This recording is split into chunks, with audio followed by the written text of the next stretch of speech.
Yeah. So,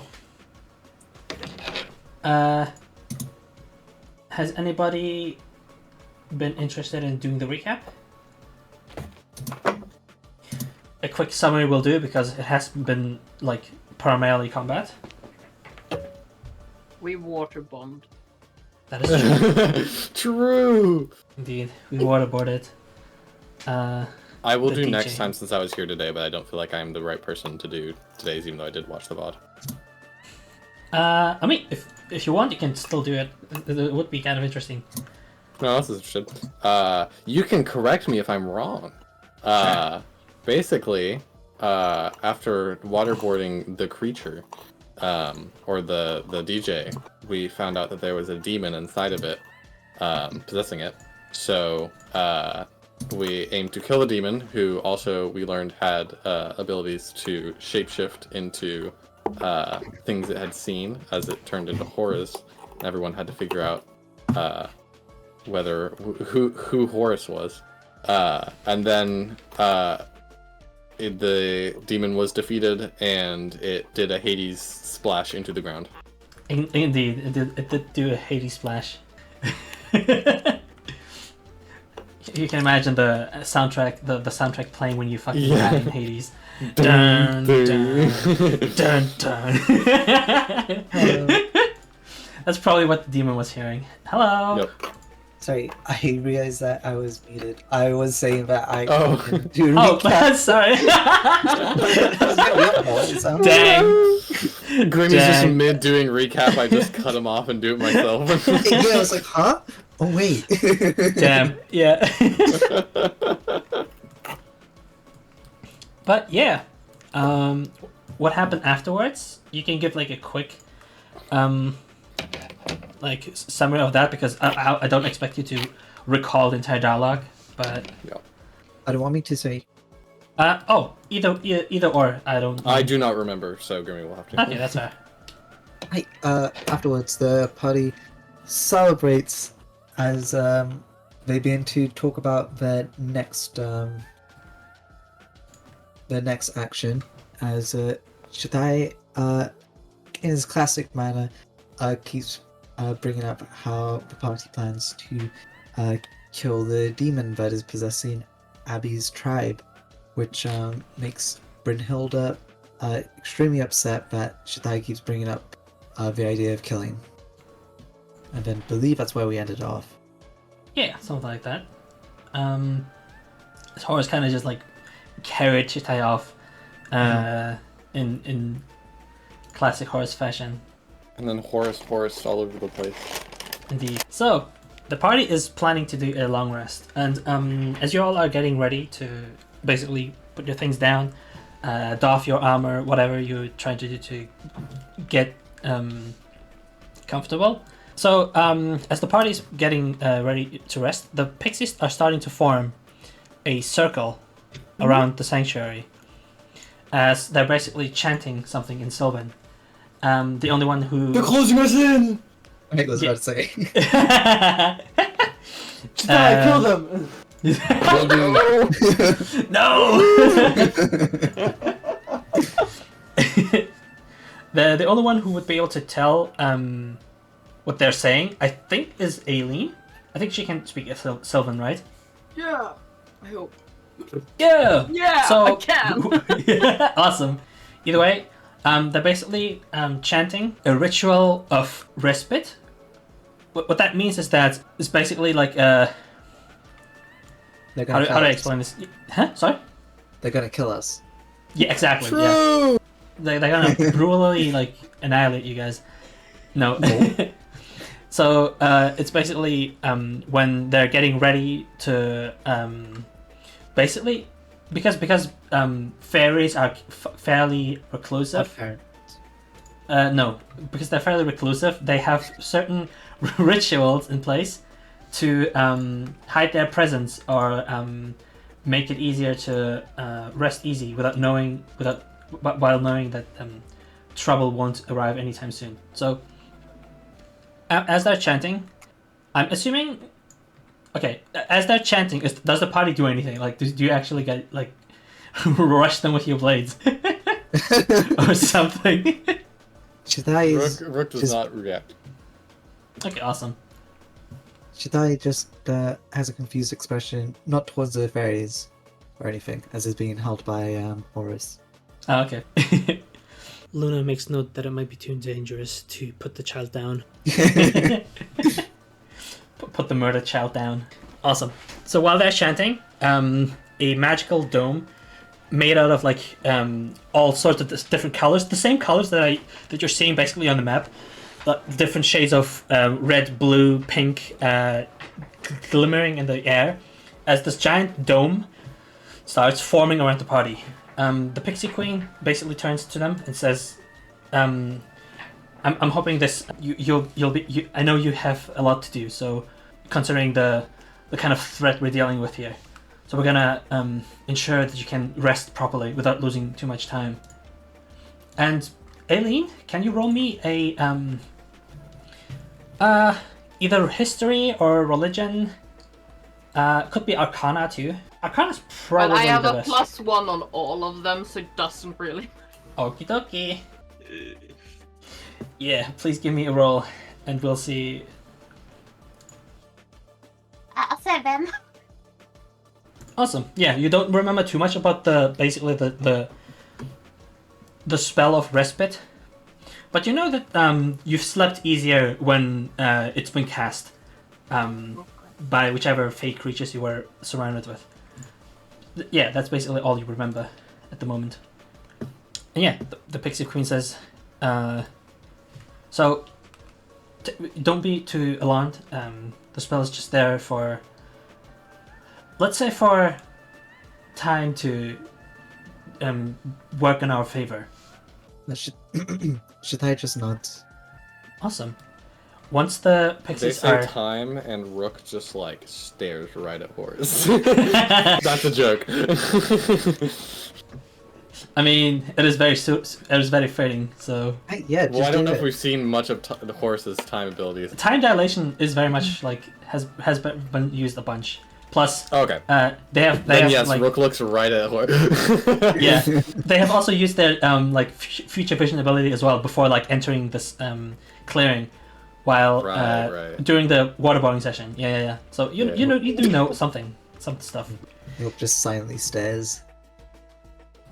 So. He doesn't do a whole lot more than silently staring, let's be real. Horus can also make me a Wisdom Arcana check. Okay, awesome. Horus. I don't think she knows anything, guys. Yeah, not at all. Horus feels a strange sensation upon the completion of the dome around you guys. Horus is feeling a very, very familiar sensation in the air at the moment. Previously, during your travels along Ashelon, time has been like going at its usual flow, and it has been a bit hard to get used to, but you've managed until for the past however many years. Now with this dome above your head, you feel a strange sense of comfort because, as the Pixie Queen says, time will work in our favor, and especially for someone of your constitution, it does feel like the passage of time has somehow shifted within this area. You would know that sometimes in different realms and different regions of the multiverse, the time flows differently. However, these areas, the kind of places that the Feywild has affected, are more likely to have strange time. Dilation. Exactly. Passage of time seems to be either faster sometimes, slower sometimes. It's very strange and unpredictable, more often than not.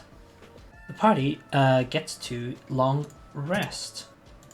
Yippee! How much time passes on the outside, you don't know. At least not yet.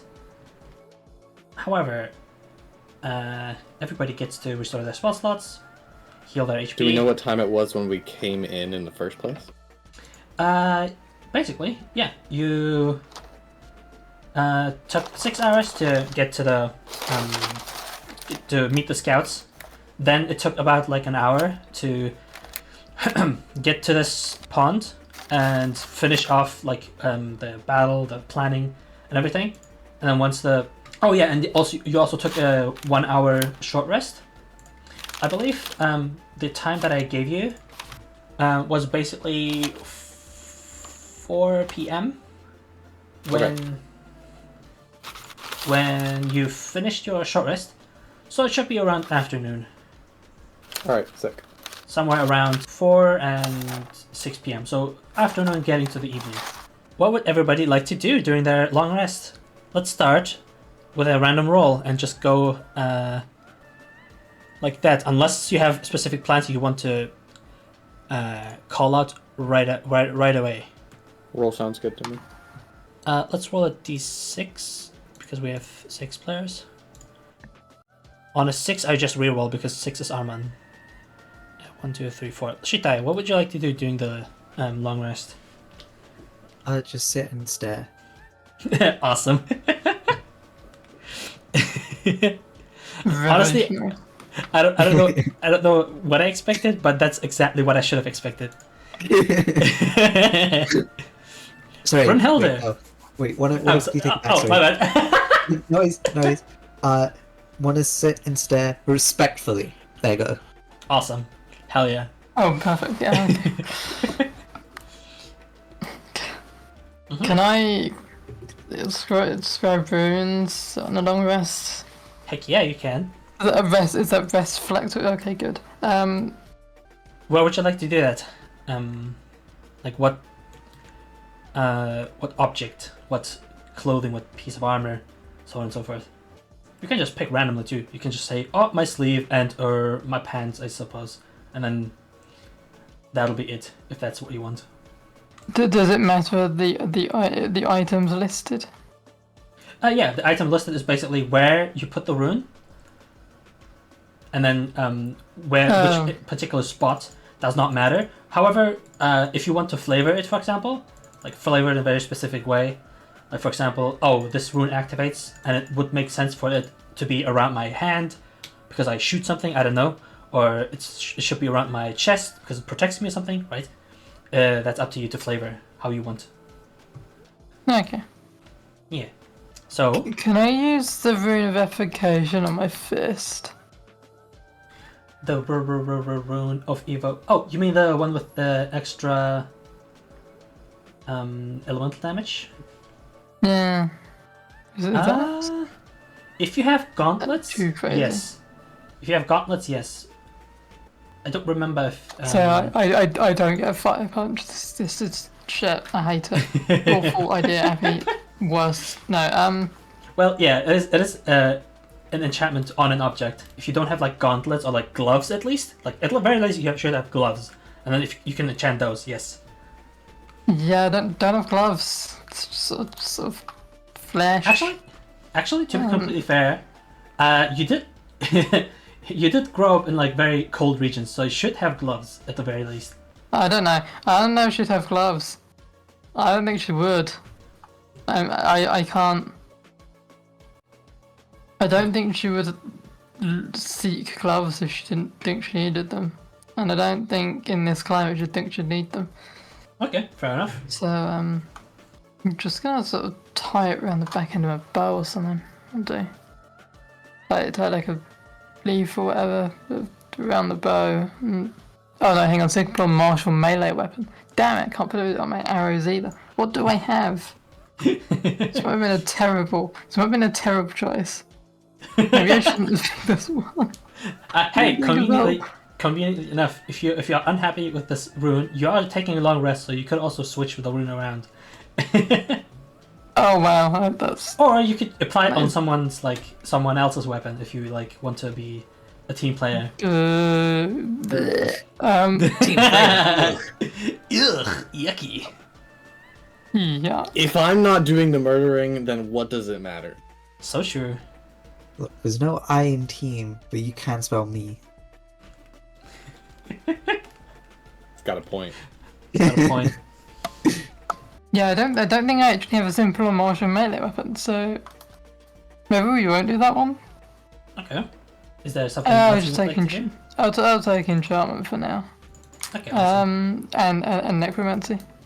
Awesome. Necromancy is the one I'll do that somewhere on my clothes. Okay, awesome. You're not trying to be what's the word? You're not trying to hide while you're doing this, right?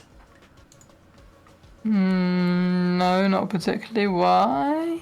Just because I'm curious how it would look for flavor. What does Brynhildr do during the long rest that would apply these runes onto their belongings? Because the fairies are about to jump Brynhildr as well. Indeed. We don't do rules around here, buddy. I'm really scared of the 7 foot tall woman. Yeah, okay, fair enough. What kind of tools? You can is she tell. using? What kind of tools? Yeah. what she do? Needles. She would have needles on her. Okay. And she would look very happy while she was doing it. Like this is extremely pleasurable for her. Awesome. It was- So yeah. You see, That was Brynhildr- maybe the most comfortable, like among the most comfortable the party has in her. Awesome. Yeah, you're seeing this giant bugbear woman take certain fabrics of her clothing and start stitching certain runes into them. I don't know if anybody speaks giant. Does anybody? No. I do not believe man. so. Oh, yes, it does. Or... Well, no. too bad. No, I'm kidding. Oh, phew, no one can read the horrible things I'm right now. So true. Yeah, No one awesome. can read my communist manifesto, thank goodness. No! Oh, but that's Once- real then. Once the runes have been stitched into your clothing, do they glow? Do they have some sort of effect to them that makes them I appear... think they should remain passive until activated. Okay, interesting. Awesome. Let's see who else we got up next. That's Brynhildr again. Let me do. So I Before now, right? It's another. Should probably do- Actually, that's fair. bonus again. That's fair. Number 3. 1, 2, 3. Horus. What is Horus doing during this long rest?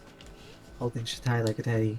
Horus, by this point, would have put Shitai down next to them before going into a kind of meditative state, going into a kind of trance, which is adjacent to a sleep-like state for them. However, while doing this, they also happen to have their eyes wide open. That's creepy. Sitting next to Shatai, he was also just sitting down with eyes open. We've got a lot of sit and stares in this party. I'm gonna... Shita is just like Horse's mini-me while they're like just sitting there. Up next is was Rook. nightmare 2 of them. Mr. Rook, what would you like to do during the long rest? Rook is probably gonna start moving around back, kind of get a little further from the party, and he is going to investigate this statue. Awesome. What would you like to do? Would you like to inspect the giant stone formation that it's sat upon, or would you like to inspect the statue in particular?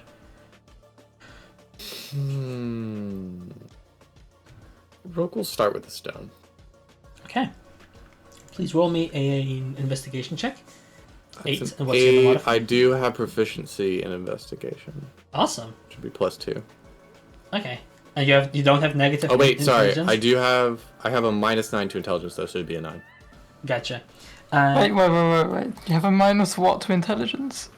-1. Oh, I had minus 9. had minus 9. I don't know why I had... Oh, I might have said -9. I have 9 in intelligence, which is a -1. Yeah. Right. I had -9 as well. Very concerned. I might have misspoke. As you inspect the stone formation that it's sat upon, you notice that it seems to be engraved in a strange language unknown to you.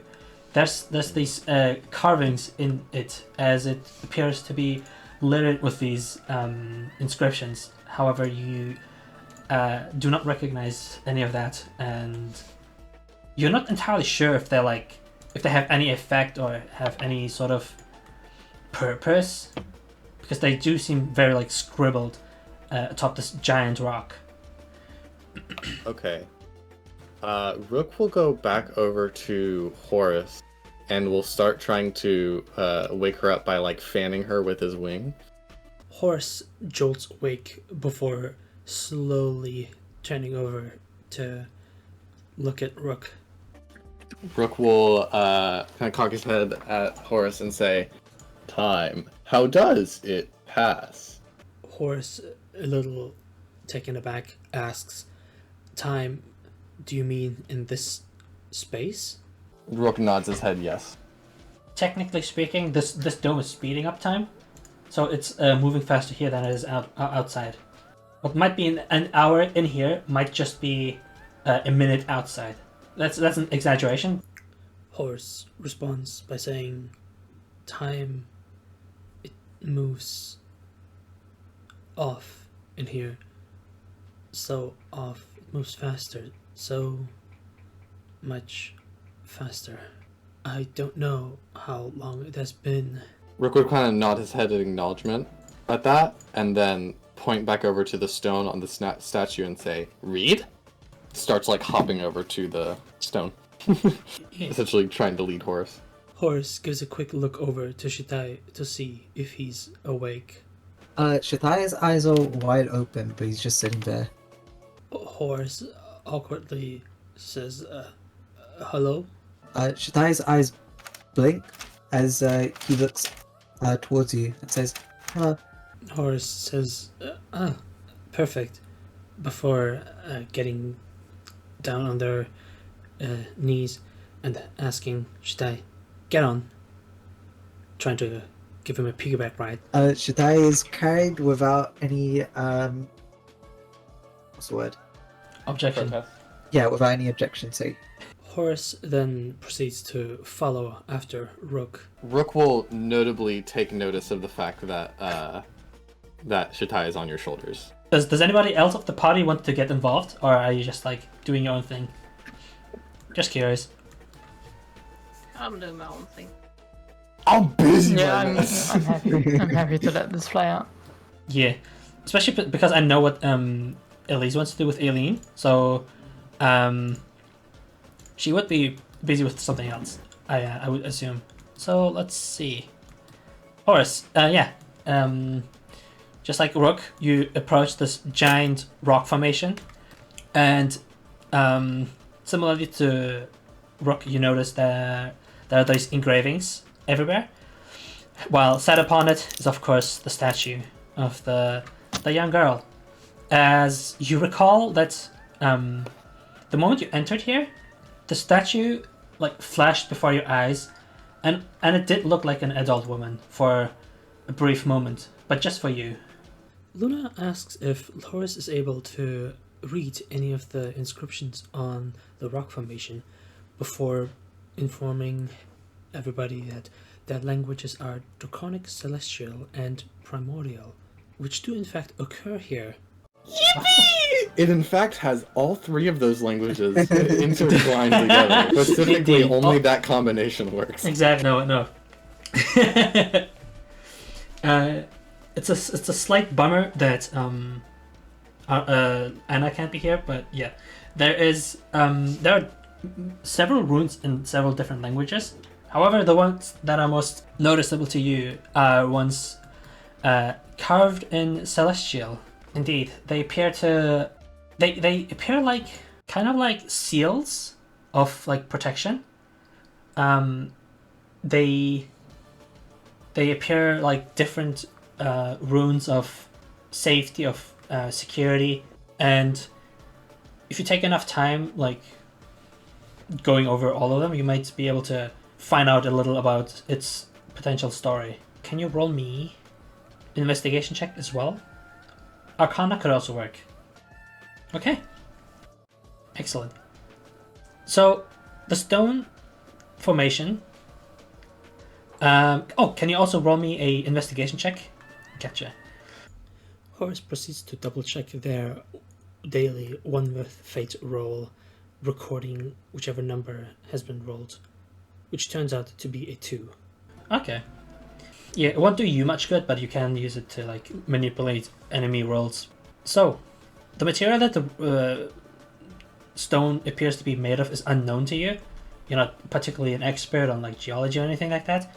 But the runes actually tell a story about how this was an object that was once basically it was a celestial object. So going from the story you're reading bit by bit, you get the feeling that this might have been like a meteorite that crashed in here like eons and eons ago. Whatever seals have been placed on it and whatever engravements have been carved into its rock, into the stone, have basically been accumulating in number the more time has passed. Some of them are prayers for safety and security. Some of them are wishes, and this might have been some kind of like religious practice that people who went here have partaken in, because the ones that nobody else can read, basically the runes that stick out the most, they basically tell the tale that this must have been a gift from the heavens, so to speak, which is how you could basically intuit that this might have been an object from outer space. And its presence here appears to have affected whoever was living here over generations, and each generation appears to have made its little mark on the stone. Is that something Rook would like to say or do in response?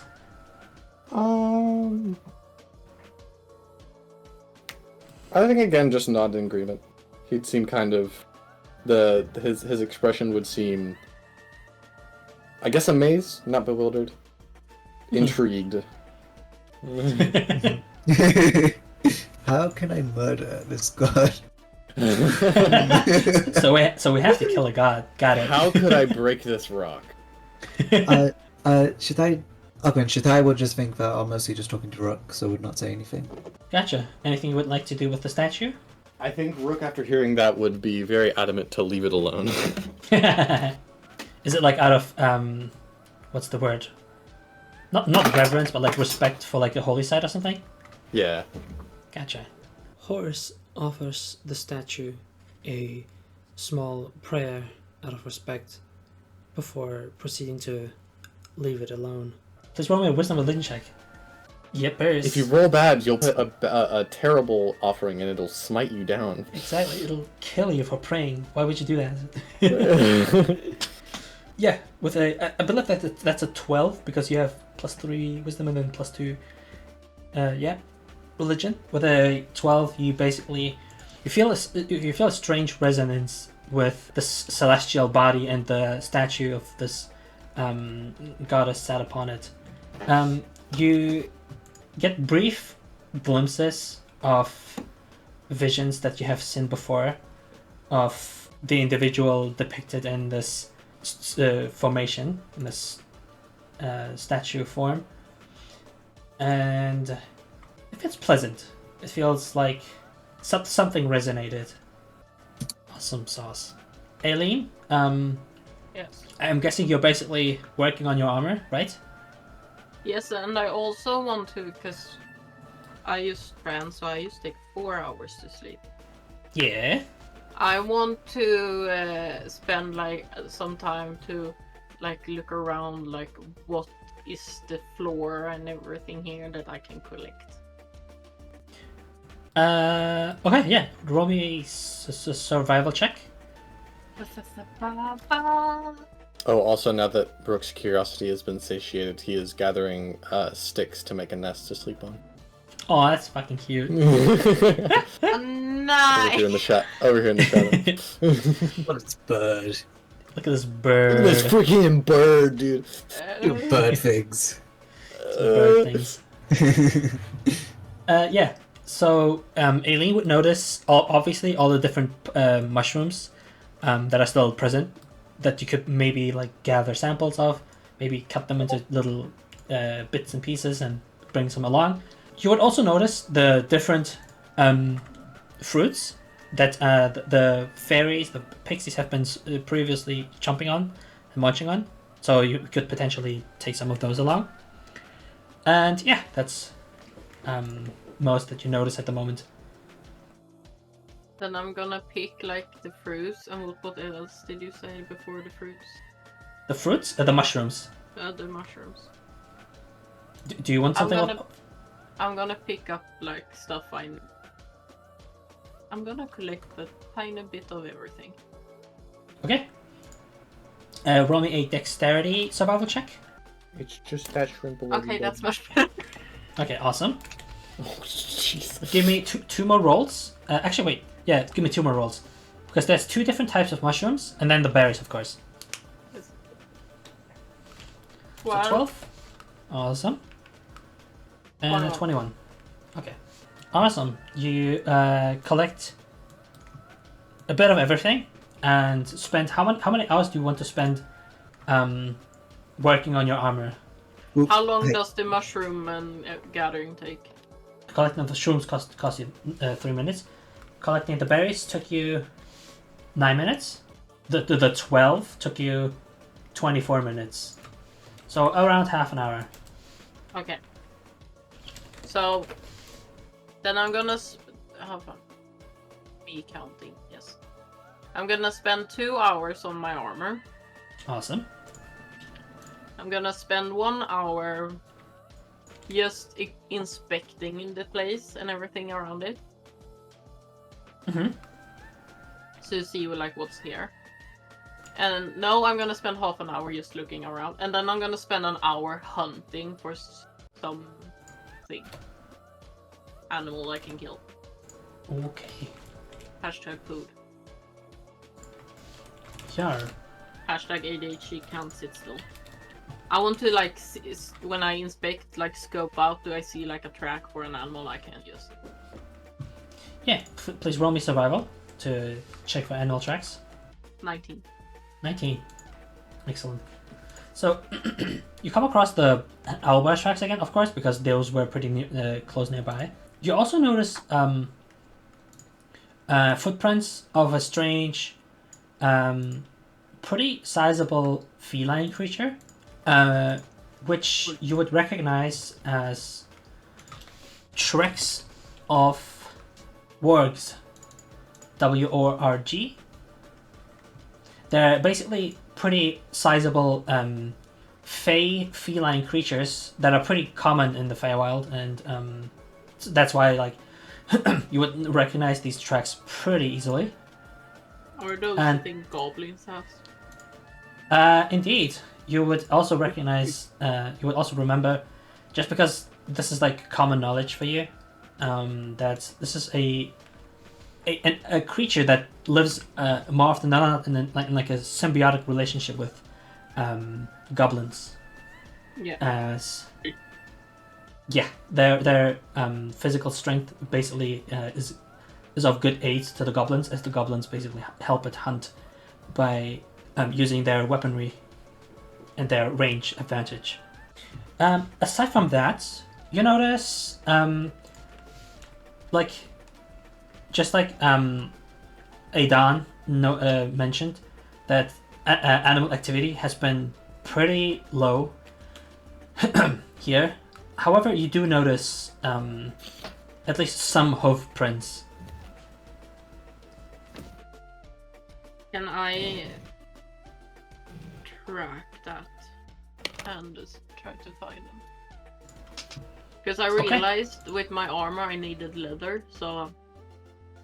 Yeah, you can do the poison coating, basically. Yeah, but I want to try to do everything at once, so I'm gonna try to hunt for leather. Gotcha. Okay. So you're I'm prioritizing deer game. Yeah, hunting. Awesome. Yeah. Roll me another survival check to see how much time this is going to take. The hunt. 14. Okay. Due to the special circumstances of this forest, the hunt takes quite a while. It takes you around... remember, difficult terrain does not matter to me. Yeah, but that doesn't matter if there's no animals to hunt, right? They Okay. literally mentioned to you how there's like they're struggling with game. So the fact that there's no animals does not have anything to do with the fact that you easily traverse the terrain. Okay. The hunt takes you 21 minutes until you finally find deer, a singular one, and it appears to be quite old. Poor guy. He's old and lonely. Yeah. Yeah. I'm gonna sneak up on it, so like I get a good line of sight shot thingy. Roll me another dexterity survival check, just because, so that we can like get like a quick result for how the hunt goes, basically. Well, Okay, criminy, and I'm gonna do a contested check for. Oh, that okay, was never mind. one. That was one agile deer, old deer. Yeah, but that's the fun bit is like I did like a contesting check, for the deer basically to how quickly it realizes you, how quickly it gets away, and it literally rolled a nat one. He's so old he does not even notice you approach, and yeah, and the I hunt have goes. advantage on stealth when I'm in natural environments. Poor guy. Yeah, poor guy. He kind of got bozoed. Yeah, you kind of feel bad because of the fact that just like there's barely anything to hunt. Yeah, but also And- it's an old guy. Exactly. It's a pretty old stag you found, and the fact of the matter is that like I believe like the older a creature, the more tough their meat becomes. If I remember correctly, so it might not taste as well, but the hide will do just fine because you're Yeah, I'm mostly gonna, worried like, about that. When I kill it, I'm gonna drag it back, and then very finely, expertly, like get the skin off and like the meat.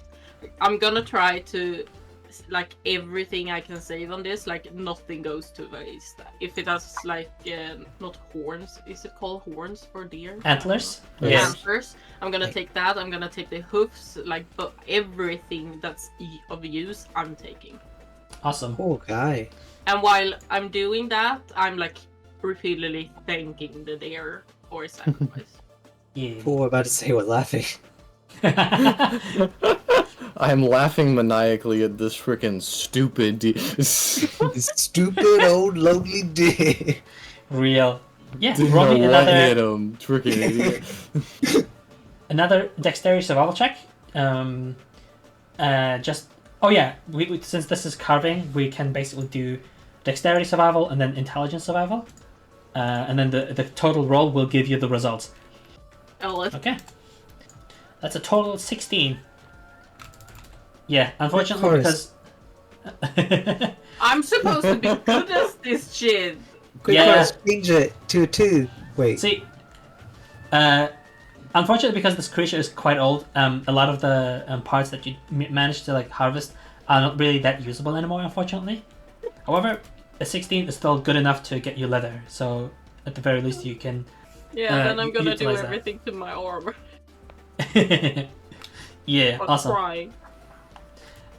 So this hunt and the gathering takes you basically roughly an hour and a half. So you have 2.5 hours to craft. Oh yeah, and half an hour just like getting your bearings around the clearing, around the pixie clearing. So then I'm crafting. Yepers. I'm crafting right now. I realized something strange. Because the fact of the matter is, time does run faster within the dome than outside of it. So the fact of the matter that you went outside means that once you return, you notice the party's already outside and doing other things, like waiting for you probably. But we're not yet there yet because yeah, time is weird. So we'll get to you. Do you still okay? Because you still have the materials from the devil you killed, from the little imp. So you can use the time to make your armor enchanted with the effect that we talked about. Yeah. Awesome. Okay, that concludes Aileen's downtime activities.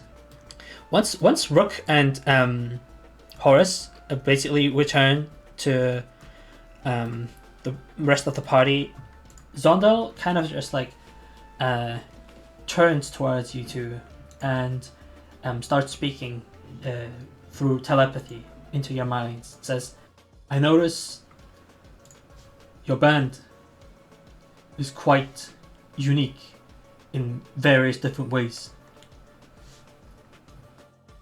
A handful are gifted by the stars. Others are quite unnatural. I would like to ask." Then he turns towards Brynhildr in particular and says, "Do you realize what kind of aura encompasses you?"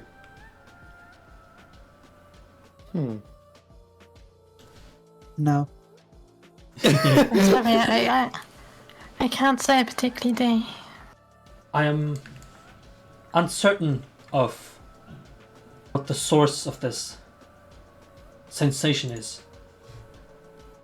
However, I see different paths, different destinies for you, depending on your choices. If you wish to become one with yourself and one with the entire universe, I can mentor you and give you at least a starting push. Because otherwise, I get the feeling that this encompassing darkness might engulf you and try to make it one of their own. Is it clear whether they are talking to specifically one of us or if they seem to be addressing the whole of the group? Right now, they turned specifically towards Brynhildr. Okay. What's a universe? But not talking to but not talking to Brynhildr. Like referencing Brynhildr to us. Not particularly, yeah. Okay. Their words seem to be directed at someone in particular, but whoever feels what's the word? Talked to can of course be different. Okay. I say such in character. Wait, can you wait? Yeah, that's awesome. The universe is what makes up the stars, the galaxies, everything that makes existence be. What are all those? I am sure you will learn soon enough. However, to give you, just like I offered to another one of you, a starting push, know that the sun and moon are two significant celestial bodies, part of a great system that makes up this universe. Many more objects like it exist out there, just like this object we are sitting on as of now. This planet you mortals like to call Ashera.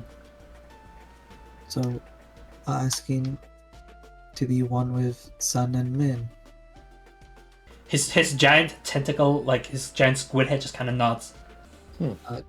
Do not think would want to ever be that small. Can you say what you said to me again? Sorry. Oh, would you like to become one with yourself and the universe, basically?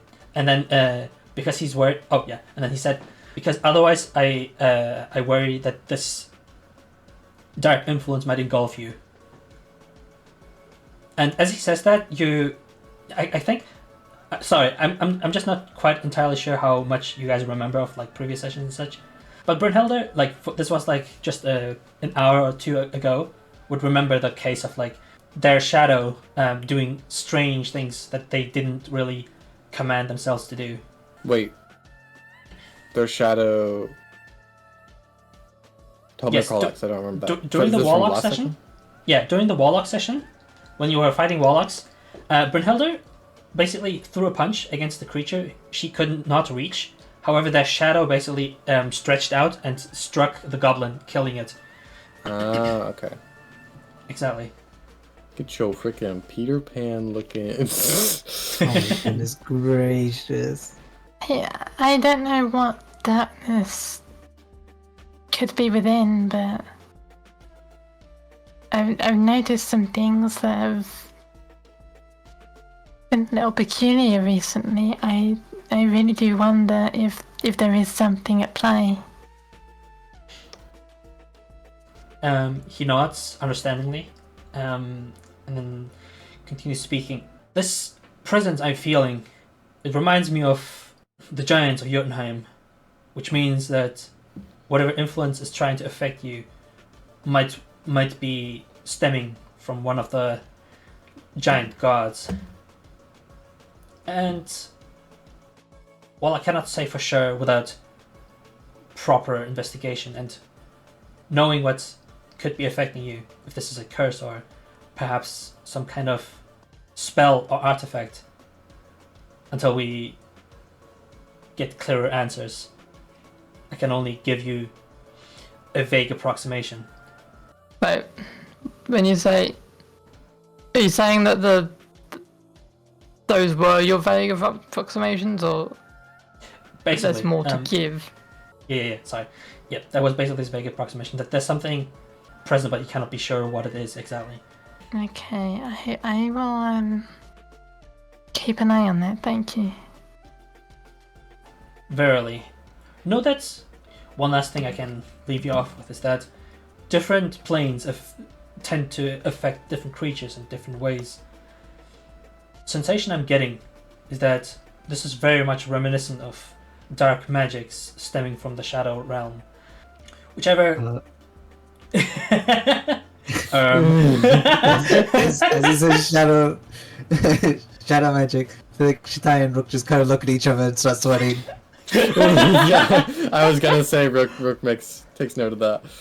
What check would be best for me to make? You know what? To make you know what? To see if she clocks on to you know what. Oh yeah, gotcha. Roll me... Hop. Roll me... I guess that's like a... either religion or history. Either could work. It's a history. Huh? It's a history. History. History? What kind of accent even is that? History. Oh no, that's drag queen speak for history. Right, yeah. My bad. That was completely on accident. I guess it would be. Yeah, I'll roll history. History. Let's go. 9. Plus 0 plus proficiency, so 11. No, yeah. I'm just trying to figure out what the DC for this would be. Yeah. 100. Yeah, 1,000 billion. You cannot feasibly figure this out. Should've gotten that 20.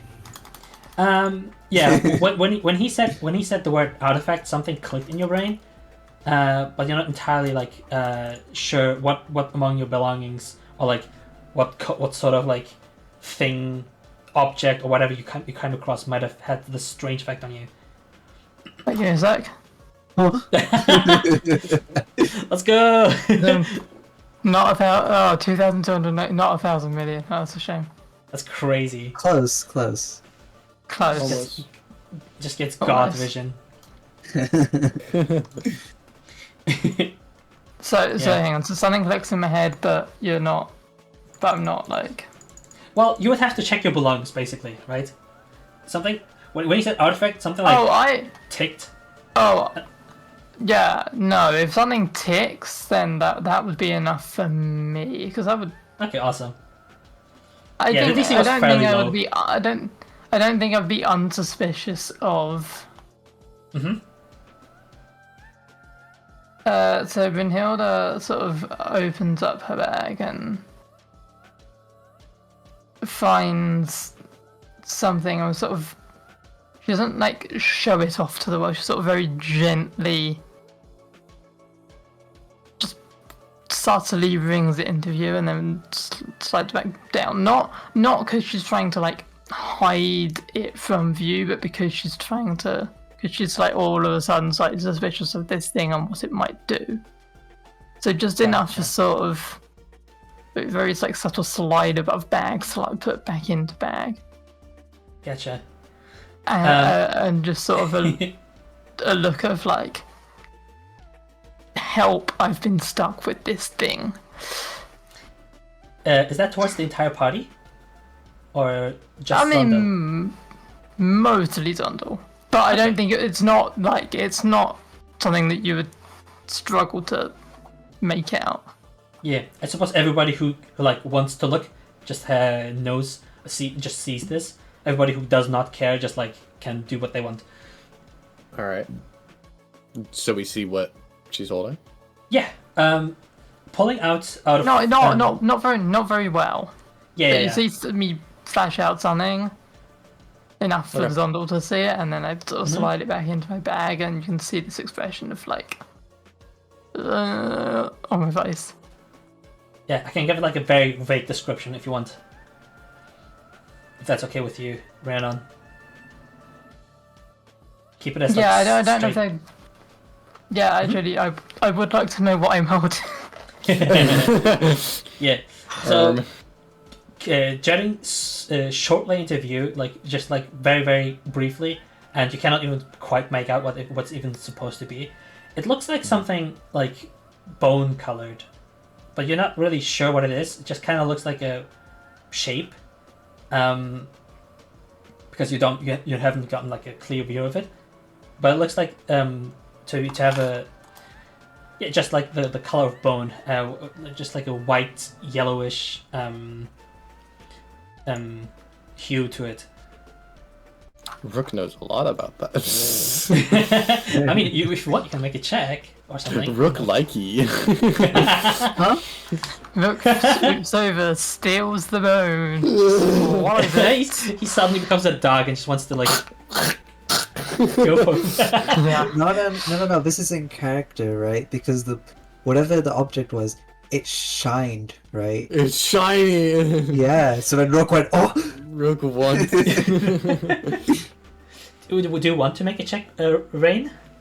Sure. What kind of check should I be making? Probably perception, be- right? Perception. Yeah. Perception Yeah. to get a What's my good peek if you want. +1? Rain is perceiver. I do be perceiving.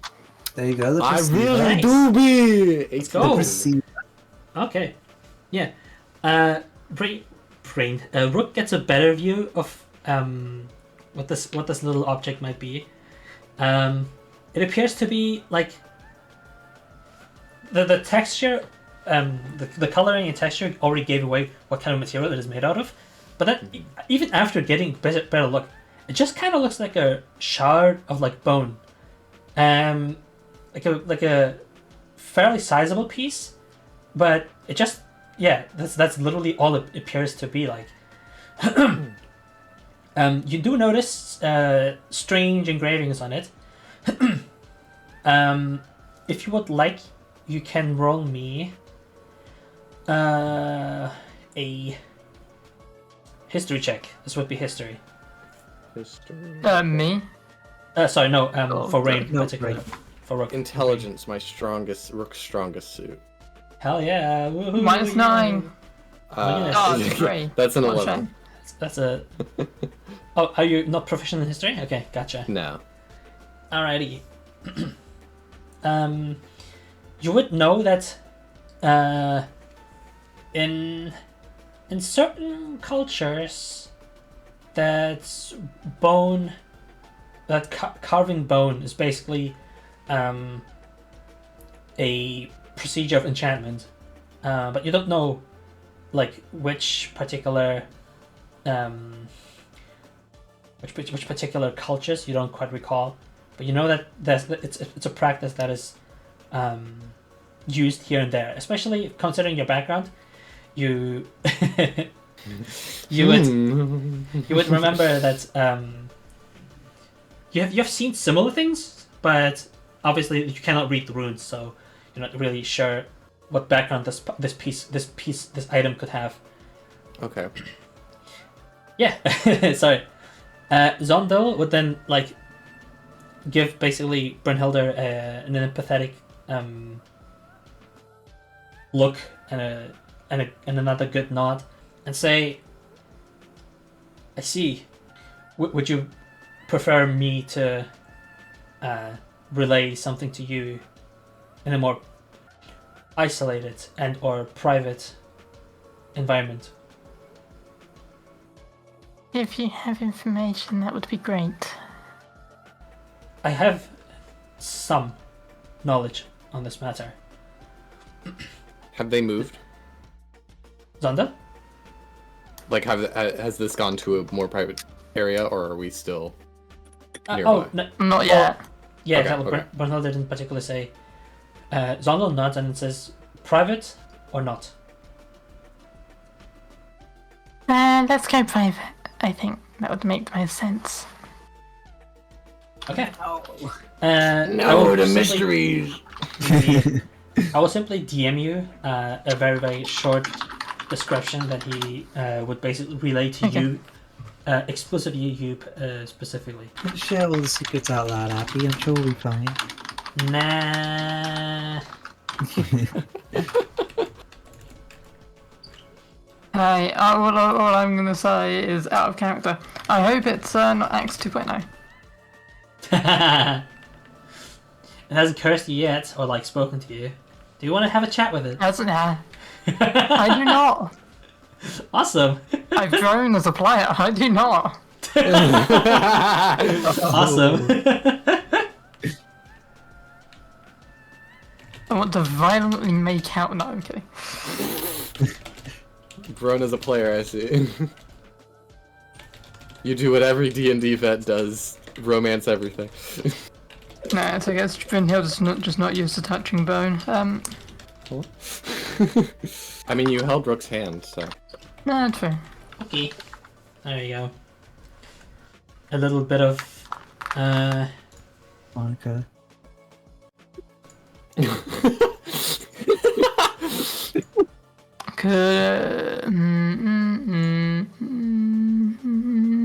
Do I trust him? Not yet. I'm gonna say like 75% I don't. That's an I don't. Then I will not. No, I will thank him and not move over any more information. okie dokie. He just Everyone, leaves you place with... your bets. How much is she going to regret that decision? What decision? the decision you're declining something. Yeah. No, I was declining anything. I was just. I could tell him more. Yeah, gotcha. Uh-huh. He leaves you with just a handle it with great care and ensure its influence does not take upper hand. And then I plan not to. Oh, I plan to look after it. excellent. Would you then like to become one with your astral self? My initial offer of becoming one with stardust and the celestial bodies. Would Brynhildr have any idea what that means? Awesome question. Please roll me a religion check. Also, are these two guns or?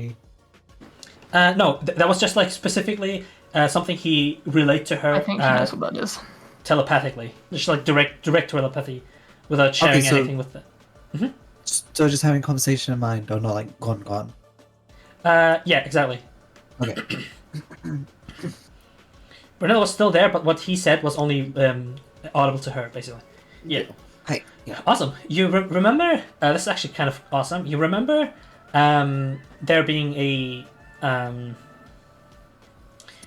since you were basically approached by monks of different kinds. You were basically studying up on different faiths and different practices. Your role is good enough for you to even realize that there is actually not a big following, but there is a following of an astral god. That means a deity who has domain over. Basically, what astral means is just space, right? So it's just a fantasy way of saying space. So your total roll was above 20, wasn't it? No, I think it's no. Hang on. Religion, yeah, it's 19 flat. Okay, 19 flat. Gotcha. Okay, awesome. You don't remember the name of this deity, but you know that there's a pretty fairly obscure following of this deity, and they believe that all existence is basically made up of the same substance, of the same etheric matter that they call stardust, to make it very, very digestible for their followers. It's basically faith of like all things are one in a certain sense. They're very involved in like magic. So, what would that mean for me exactly? Would mean that your path ahead is less quagmire, if that makes sense to you. Exactly. Hey, Peter. Huh? Oh, thank you, Rain. Someone has to do it. Do you know There's if many Does not different. make sense to me. Your path ahead. Okay, sorry. He continues and says, which basically means there's a lot of different directions where your destiny could take you. Having the courage to pick one and not be swept away by external influences could aid you in finding focus in yourself. Because ultimately, once you have found yourself, you have found the answers to everything you've been looking for. I would like to find myself. It's really difficult to have confidence that the decision you're going to make is the right one. For me Decision. personally. The stars have different fates in store for everybody, and oh yeah, this is also very relevant. This faith is very like involved in matters of divination and destiny and fate and what's ahead in the future, stuff like that. Because oftentimes people look to the stars to try and divine what's in the future. Sense space gods, so to speak. Okay. In the meantime, Shatai will ask, why have they not been speaking?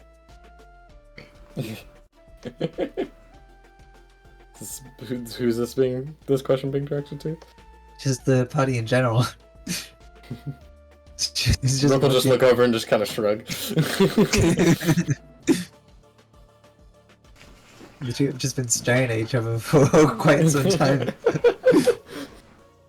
The stars have different paths preordained for everybody. However, it does not mean destiny is just one singular straight route to take. Just as the stars in the skies shift around and change, so does your path in life. Becoming one with yourself, becoming one with the rest of the universe, means you take control of where that path leads. It means you understand that there is somewhere to go, and that you are the one at the helm, steering this proverbial metaphorical boat carrying you through fate. That does sound appealing. I would like to find a sense of self and figure out, like, really what's going on with me. I feel like I've been searching for that for a while. Everybody asks themselves that question, but obviously that does not particularly mean that there's only one answer or one question that needs to be answered. However, embracing this path means embracing the fact that sometimes delving into the unknown is the only way to find out. So, if you find my proposition agreeable, I can arrange meditation with you. I think I would appreciate that, yeah. Okay. Poggers. Can you flavor me how Brynhildr would be meditating? Clumsily, because I don't think she's actually. No, she's a monk. I mean, to be fair, I'm you're a trying to level think 2 when was the monk. last time she. It can still be Yeah, clumsily. when was the last? When was the last time she actually would have meditated? Maybe in her hotel room? I don't know. Yeah, Before going to probably bed? not. Yeah, Yeah, I doubt it. gotcha. I kinda doubt it. I think it would have been a long time. Or at least a good Okay. little while. So I don't think she knows what she's doing, and I think it's gonna be questionable. I just imagine she And just you know, like I'm gonna sits let down. I'm gonna let you do the work on that individually. Just I don't, quite frankly, I don't know what good meditation looks like. I sure don't know what bad meditation looks like. Yeah, so It's basically, pretty fucking middling. yeah, Zondyl is trying to tell you how to breathe and how to like focus your mind on the stars above your head, and something in your brain, like the endless expanse of space, kind of just like makes something twitch in your head, and you just see Brynhildr as she's like meditating, how her face just like twitches and makes like weird expressions, while trying to focus, but not really quite pulling it off. However, just making the attempt to go that way, you level up, yippee, and you get to benefit from Wow. your level 3 features. Going down the path. Fucked. Indeed. All of you. Alright, no. All of you.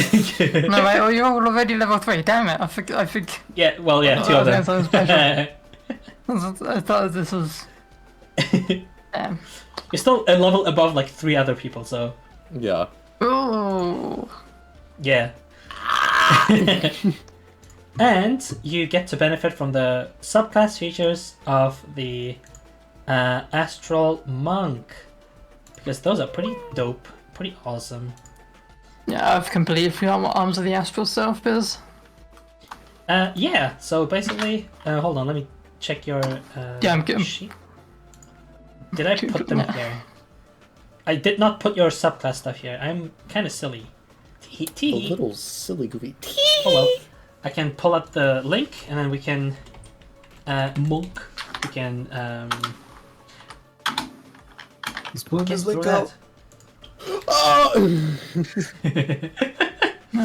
I hope you enjoyed the little the little lore thingamajigama the flavoring for your subclass stuff, because yeah, it's sometimes complicated, sometimes difficult to figure this out, and I think it made for a nice little conversation. I get it. To I don't type. know if she said no. I mean, if you said no, I would have like a different class for you prepared. That would have that would have basically been, what's the word? Her subclass, without you really noticing or knowing, which would have been very funny. Also, Happy, whilst we're going, Yeah. should I ask why are they just standing there staring? Yeah, and then later on, instead of just staring, Brunel just kind of sits down and like does nothing. It seems like doing nothing. Very awkwardly doing nothing. We're all just like, How do I do these boxes on this character sheet? Can I change a text size in a PDF? If, Oh, I in the can, PDF, okay. I'm not sure, but I'm go through the what's it called, the Google Doc. So that one's a lot more flexible because we can both discuss what's going on there. However, what you need to know about the Arms of the Astral Self, primarily, you use a bonus action and 1 key point to use it. Once you use it, you basically do a small explosion, and then you gain 5 feet of extra reach, can deal force damage with your punches, and you can use Wisdom instead of Strength to use to do attacks and strength checks and strength saving throws. Insane. Normal +2 strength, +2 dexterity. Yeah, you now have +4. No wait, +3 for your Wisdom, and then you can use your Wisdom for your primary stuff, which is Heck awesome. yeah. Oh. Because monks struggle by having like to focus on a bunch of stats. Okie dokie. Coolio. Once everybody is well rested, Abby is basically like hopping around in place, a little impatient, but then she like eventually she goes out and returns with her like with a troop of scouts and snipers. Soon enough, you actually get visitors. Entering the dome are a number of goblins, some of them cloaked, and the one moving ahead is a particular looking goblin with a bunch of trinkets and jewelry hanging from him, like earrings and piercings and stuff like that. However, he seems extremely what's the word? Frail and weak, as he basically uses a cane to move, and the cloaked goblins assist him in trying to get around. Abby is like in a weird flush of emotions.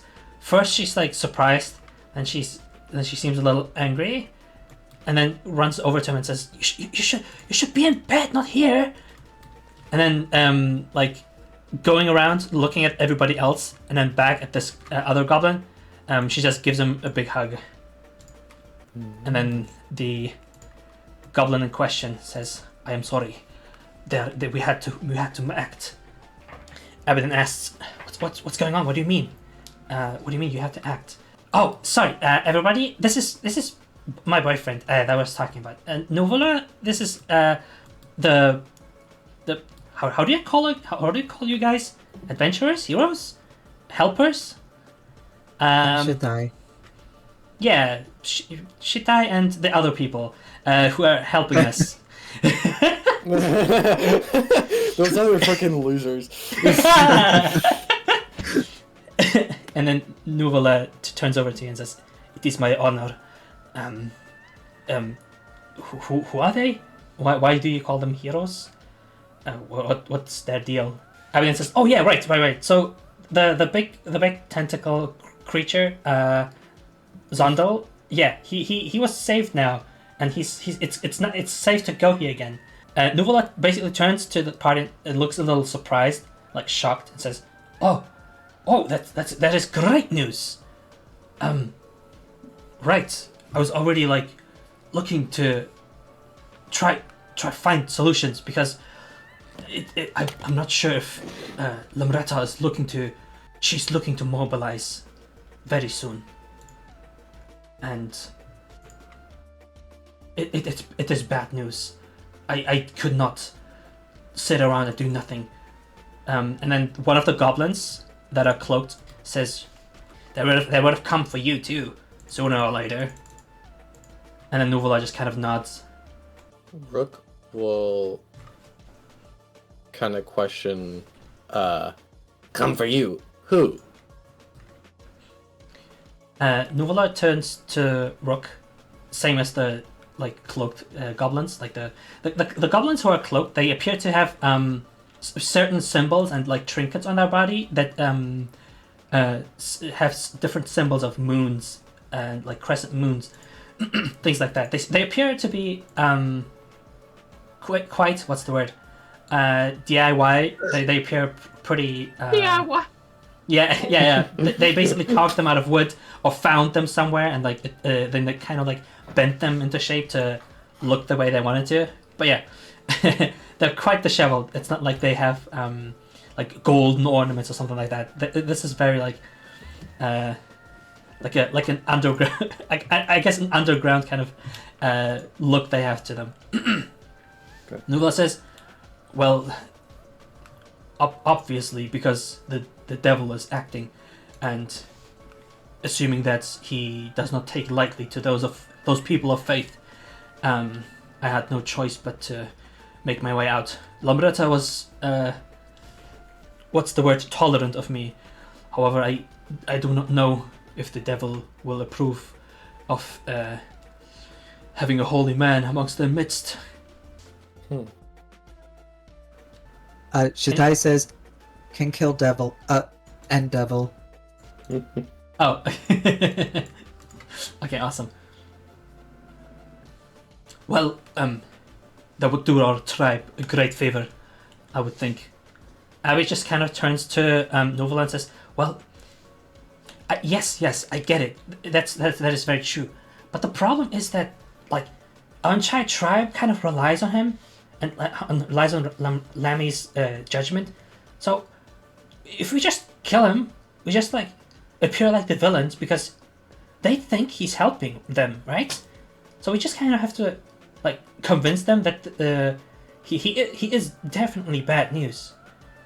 Like they yes, I get it that they felt like they had no other choice. There was a desperate situation, but if we just go there, stab him in the face, then they're just gonna be pissed off at us because he promised them a lot, I'm guessing. And then Nuvola turns to you guys and says, "Correct. Our tribe has been misled. They have been manipulated, and simply putting blade to enemy's skull might not do the trick just yet, but it will be a necessary step. I will say that much." Rook will kind of tilt his head and say, "Devil, negotiate with?" I'm struggling. Question mark? No, it's cool. Question mark? Yeah. I'm yeah, that's awesome, honestly. Yeah. Nuvola turns to you and says, "I do not plan to negotiate with the devil, but the thing is, we have to offer something in return for our tribe. If the situation, if we do not offer them solutions to what has been happening, about the food shortage, so on and so forth, then,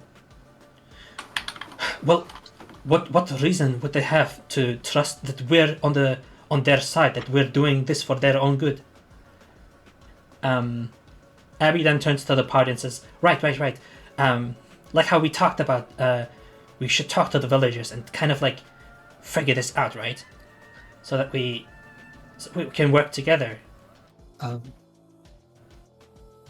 I'm good at stopping things from breathing. Horus interjects. Nuvola's eyes just go wide and he says, "Stopping? Wait, are you suggesting to kill the villagers?" He looks very concerned. Horus pleads for him to pay him no mind. No, I'm Rook just will, saying like- that is all I'm good at. Oh, Rook will okay. kind of put his wing in front of Shatai and say, "Dumb bird." Awesome.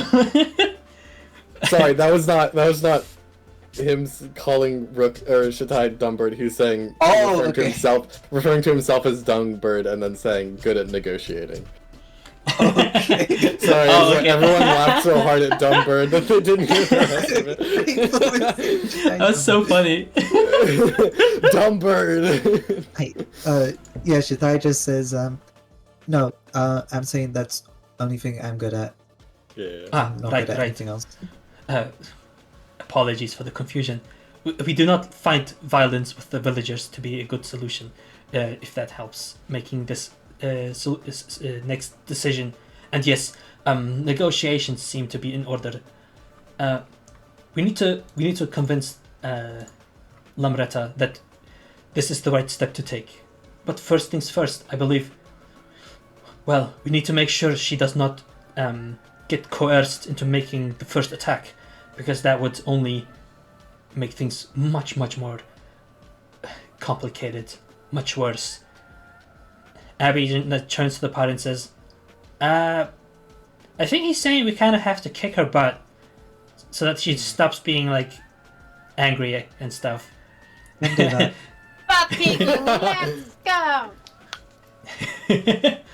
Nuvola turns to the party and says, right, we have to stop them first and foremost, because if we leave things as they are right now, then war will break out between us, inevitably.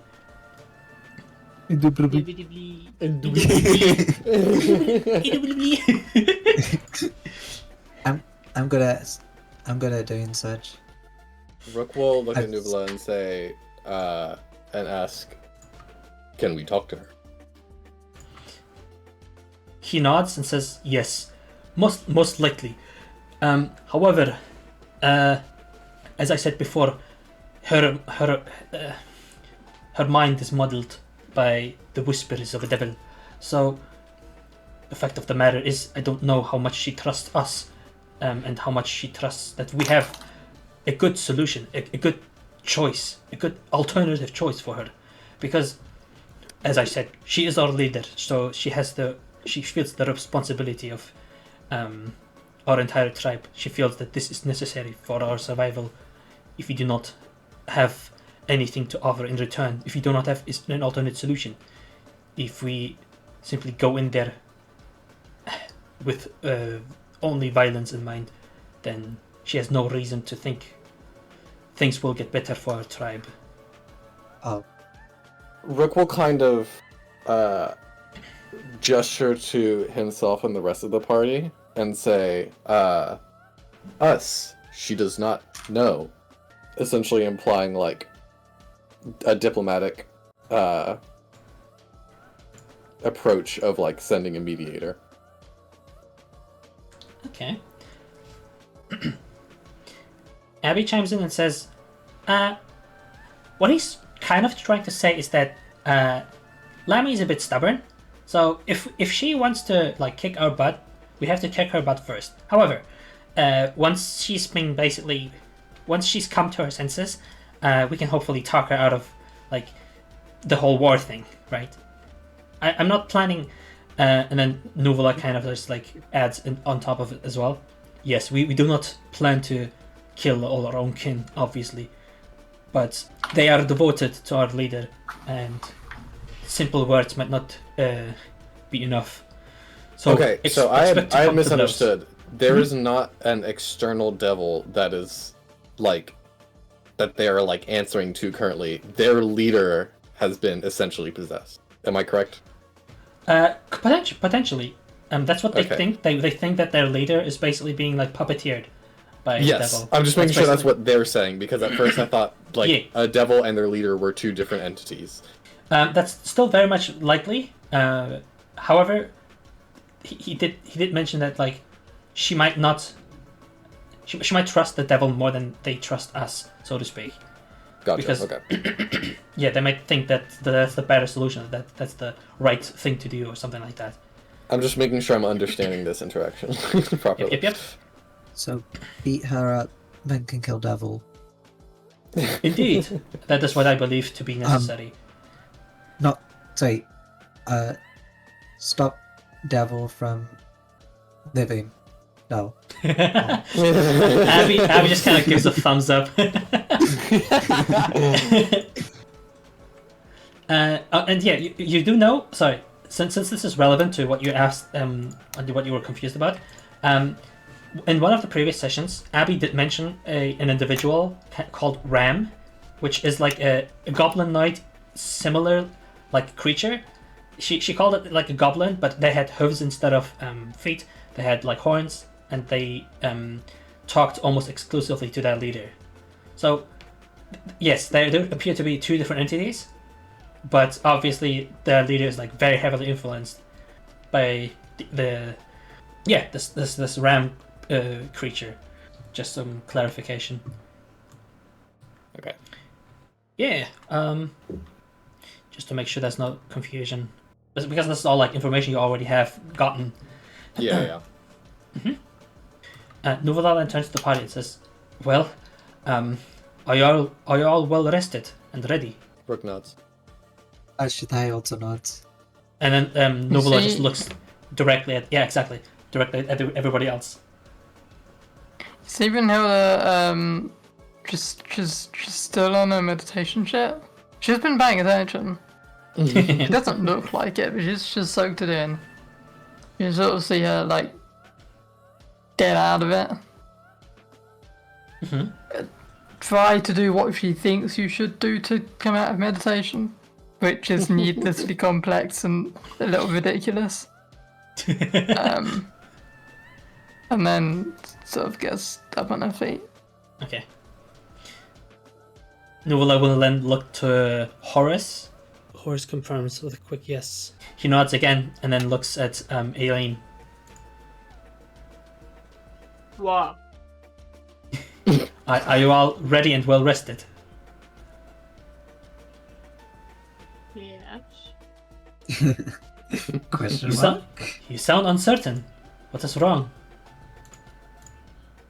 Nothing.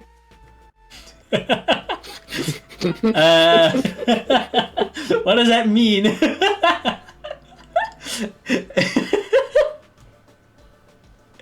I don't know if that means something's wrong or not. Oh well. he just like furrows his brows a little bit and says, "Well, we're potentially heading into combat, so I hope whatever this nothing is sorts itself out." Dang. Shall we head out then? Should I not? Awesome sauce. I shall. Oh yeah, that's just one quick thing I want to do. As the party is basically slowly making their way down back south out of the quote unquote pixie disco. Oh wait, that reminds me, I completely forgot something. As everybody gets ready to leave, the Pixie Queen will actually approach Aileen and say, "Could you spare me a moment of your time? There's something I would like to give you. Of course. As a token of our appreciation, we would like to offer you 2 items." She like turns over to her warriors. They give like a nod in acknowledgement, and then they flutter away and return with a little gourd that appears like pretty sizable. So it's like the size of what a medium creature would also use to like drink out of. It's like a water flask, and then also 2 pixies carry this basically spool of string or something. She offers you both items and it says, if you replace your boasting with this, you'll be able to utilize our people's magic. And I would like to show you what item you just got. I would like to see what's Alright, Appy, you gave Aileen a magic string. Where the heck is my bag of holding? I need to grab Shut at up! Shut up! I'm gonna kick your ass. I'm gonna kick your butt. Hey, Appy, you gave Aileen magic string. Where's my AK? That's what I'm saying. I will give you A gun acknowledgement is if the you want. last thing Shatai needs. Because that doesn't need to It's come. way easier. It would. That's why it's the last thing you need. I just becomes John Wick. It really would be. Yeah, and the secondary item is a literally it's just a decanter of endless water. It has little like different functionalities. But she then explains to you, and this flask will be able to offer you water along your travels. Due to the magical properties of a pond, we were able to make something like this. It is a quite useful item. It is a bit limited in how much it can produce, but hopefully it shall be of use to you all. And I shall show you the second item. Wow, Pogaronis. Poggers. Poggers. We ban Rook. No. You can't get rid of me. Congrats, Rain. That's the second time you've been threatened to be always- banned at something today. Let's ban this guy. Deadass. Yeah, this is the secondary item. There will be a little like basically will have like quote unquote charges, so that it doesn't just like endlessly produce water. But yeah, that's basically how it works. Let's go. Not much of the count of endless water, hey? It has. I mean, yeah, but like it has to recharge. Okay, come on, guys. If you're a bit patient, it's still endless. That's If you not freaking wait a second. Yes, stupid. That's not endless. There you go. What does Eileen do? What does Eileen say? You've just been kind of like reading, I guess. I think. Yeah. Aileen is gonna like do a curtsy / bow / I don't know, whatever Aileen fashion senses up. It's not a proper one. She just does something as a thank you. So, thank you. Oh, this is also. I have for you. She like pulls out a bag. Like, I have some flowers, and I give her like sunflowers. And I will also give her. What did I use? I used the poison gland, right? The poison gun? Wait, what? Gland. Oh, sorry. Yeah, you used it to basically create like a film of antitoxin on your armor to make it resistant to poison. Yeah. Yeah. Would Aileen know what a good gift back would be of the things she has that she got from the thing? I mean, honestly, so one thing that you would very much know, due to being like accustomed to Fae etiquette, basically. It's usually like if you get a gift, it usually means that you have probably already done something in return. Yeah, but to even be. Yeah, of course. I'm gonna. No, I don't know what to do. What do I want to keep? I'm gonna give them deliver. No, the brain. The brain of the eyeball imp. Okay. Because that's the thing I don't think I can use for anything. Or would the liver or the brain be most valuable to sell? Probably the brain. Like, okay, because this is like a very specific this is a very specific imp. The eyeball would be the most valuable part. Yeah. Because it's like a giant fucking eye. But yeah, the brain would be the next. Okay, then I'm gonna give them the liver. Okay. She looks at the fucking piece of flesh, the organ, whatever the fuck. It's like gooey and yucky and gross. But she just looks at it and just kind of says, "This is a token from your hunt against the fiends." Yes. Wow. And I'm also gonna give them one batch of sour grass. Okay. Sick. Okay. Here, some soothing salt for all this craziness that's just happened. Thank you graciously. May your travels be blessed. Yes. And thank you.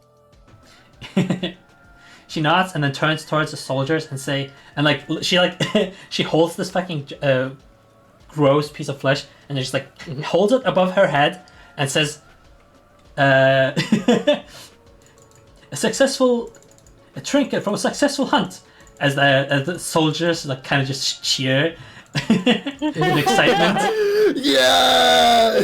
Yeah! No, Rain, small pixie cheers. It's like That didn't even come through. Yeah.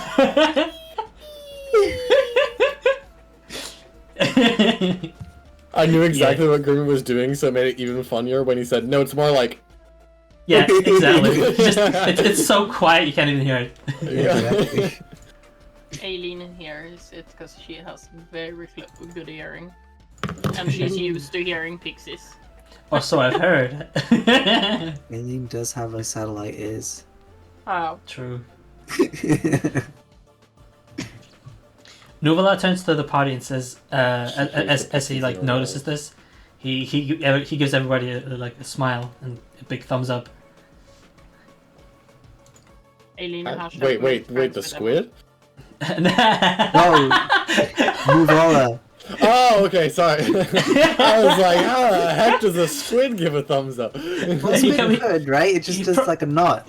Yeah, exactly. He just like Yeah. folds his tentacle. That was like a thumbs up. But no, that was the goblin. Okay, sorry. The goblin cleric. I misheard which name you said. Can Aileen walk up to the DJ? I'm gonna continue calling him DJ because fucking. Sure. I don't know. And Sure. you, and she's like pointing at him. And you, mister, no more devils in your brain, okay? He looks. His eyes look a little sad. And he says, "Yes, I shall not fail in my duty as guardian again." Aww. Good boy. And I'm gonna place. I'm sorry. I'm gonna place. Fuck. Give me 1 second. You can continue. I'm gonna have to Google something.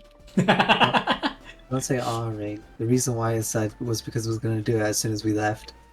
Oh man. I love getting devils in my brain. Dang it. Man. Really hits the spot. It's the spot.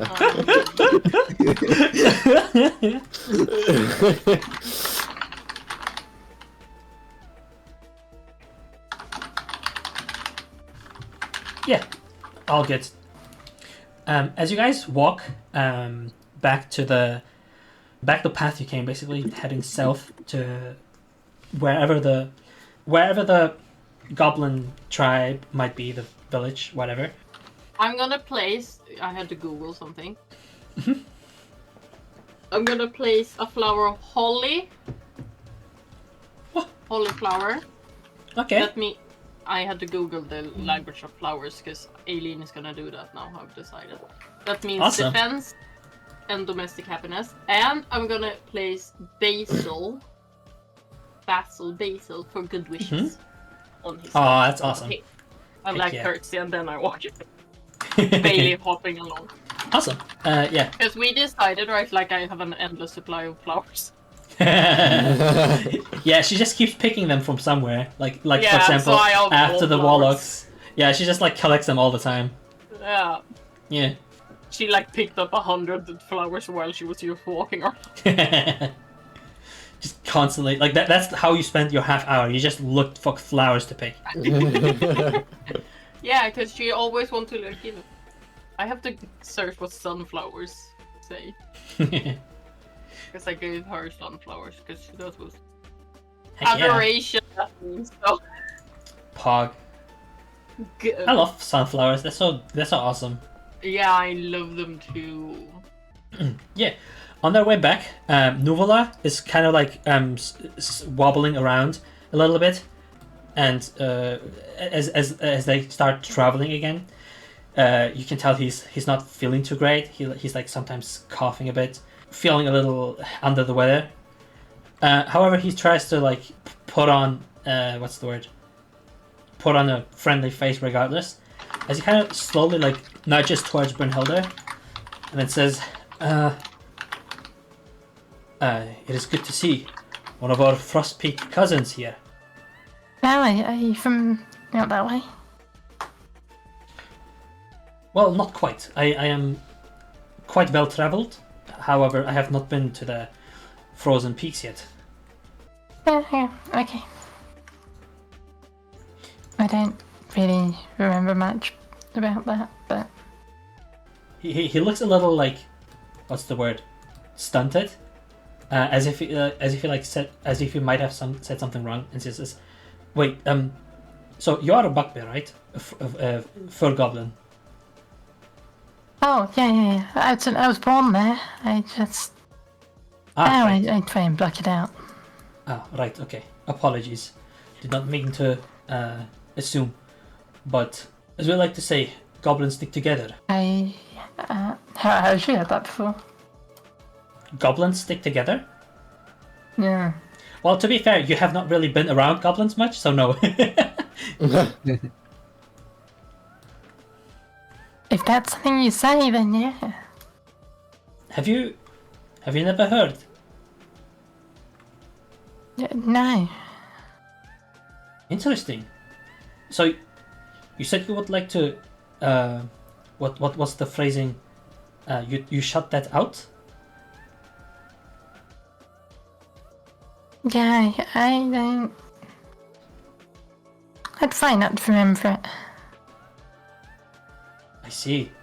Perhaps perhaps life amongst kinsmen was not for you. Yeah, I think you could say that. I see. To be completely fair, I have only heard stories about how brutal life is for goblins, but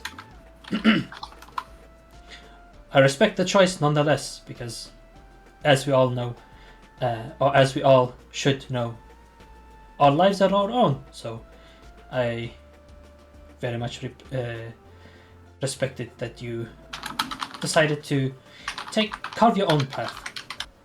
I certainly have done that. Would anyone else in the party like to say something? Oh, sorry, are we out of Bay Forest?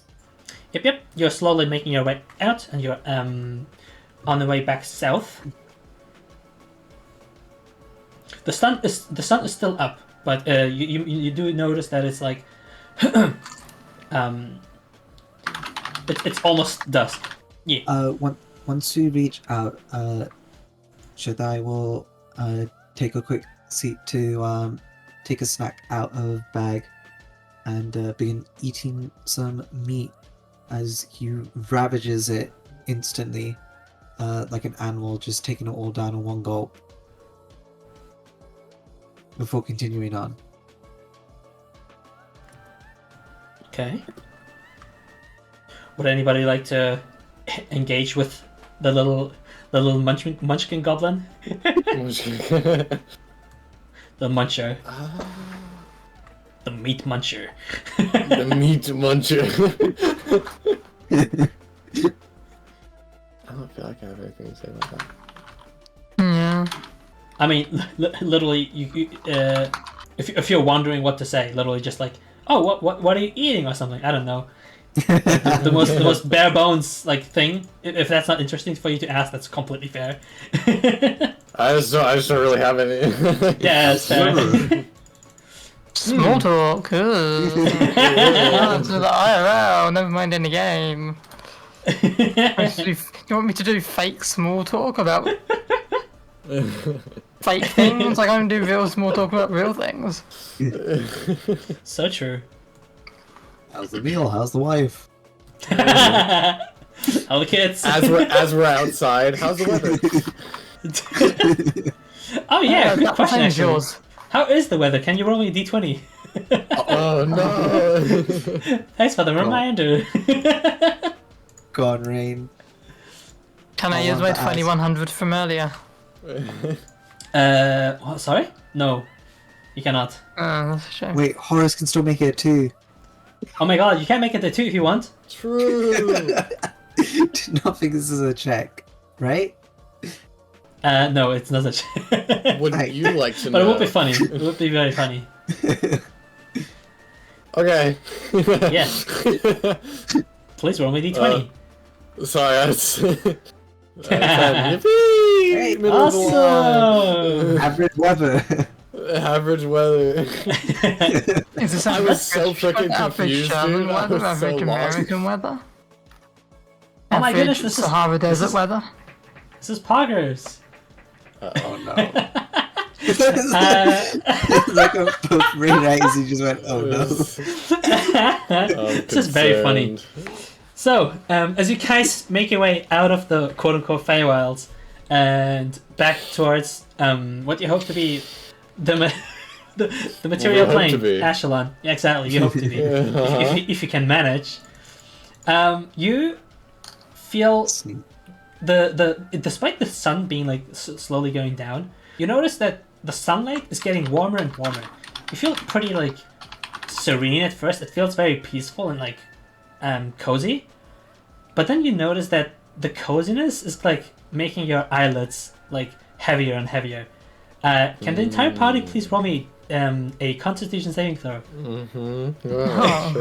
Sure, man. Yeah. 10, middle of the I'd road. love to do that. Awesome, yeah. That's Oh! okay. He looks a Yeah, sleepy boy. baby! I love this table. Looks feeling a little bit eepy. He's Oh, that's a bit 19. eepy. A little bit eepy. I'm 11 plus, what, 2? Oh, actually, okay, yeah, actually, Aileen does not have to because, yeah, she's an elf, so sleepiness does not work on her. Man. Yeah. Average elf buff. Yeah, This is real. unfair. So Rook is the only one that actually fails. That's crazy. Freaking hate it. He's a sleepy boy. I'm just a He's- little eepy. I spent all that time investigating that rock. I didn't get any sleep. True. Horus turns to face Rook and states that they will not carry him. No. The moment What the did moment I they do? say that, the moment they say that, Rook just goes on their knees, goes curled up on the floor, Just and sleeps. flat Falls face. asleep. Horace saw the future, so Rook fully asleep. So last words Horace gives Rook. I'm not carrying I'm you. not.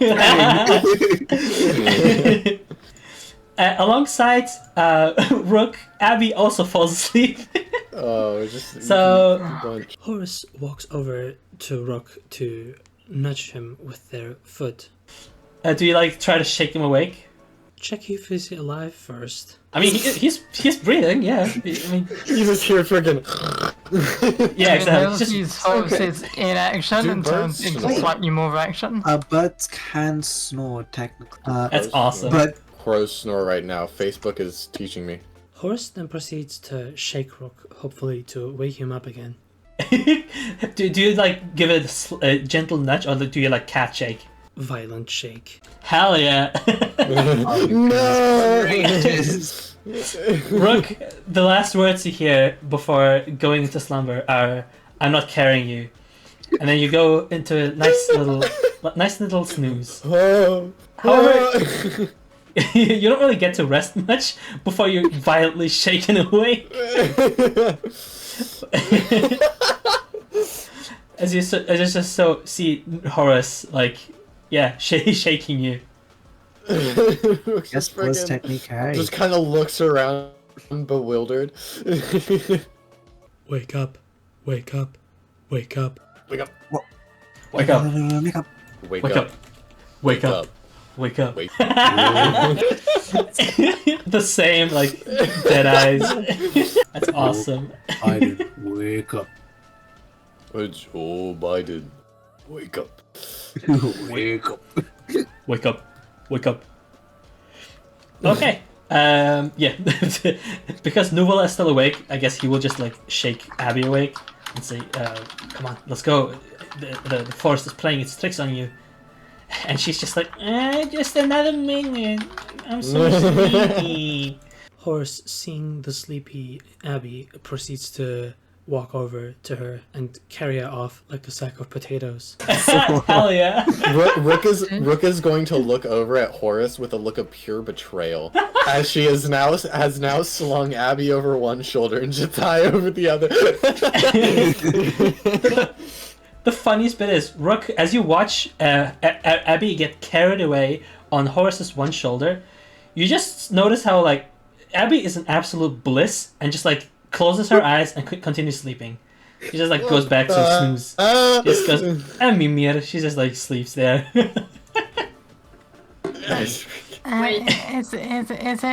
It's on me again. I'm gonna go over and pick up Rook. Even while Aileen is like, as she's picking up Rook is just looking over at Horus still, like, you know how chickens can like have like the freaking best gimbal in nature, as their head can just like stay in place. Rook is Yeah. giving exactly that stare, like that locked on stare to Horus, I know exactly what you mean. Not Like, exactly like what the you chicken.